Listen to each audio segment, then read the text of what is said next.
আমি হলাম শাওন, আপনার হবু জামাই। কি? নীরার বয়ফ্রেন্ড। আচ্ছা, ভয় পাওয়ার কিছু নাই, আমরা প্রেম করতেছি গত 6 বছর ধরে। এ তো আপনার কাছ থেকে লুকায় রাখছে। দুজনকে আমরা ভালোবাসি। আমি ওকে বিয়ে করতে চাই, ও আমাকে বিয়ে করতে চায় না।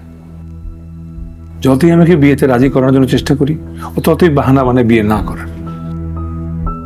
আন্টি, আর কোনো উপায় না পেয়ে আমি আপনার কাছে আসছি। আপনার শরণাপন্ন হইলেন, এই বিষয়টা আপনার কাছে আমি বিচার দিলাম, এবার এটা আপনি দেখবেন। আপনি বলেন, আমি কি বিয়ের অযোগ্য?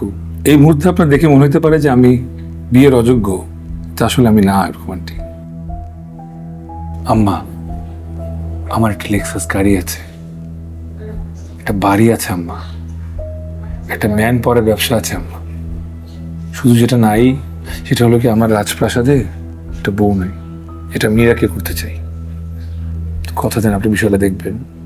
ঠিক আছে, বলবো। যাক, হ্যাঁ, খুব মজা হয়েছে। Thank you.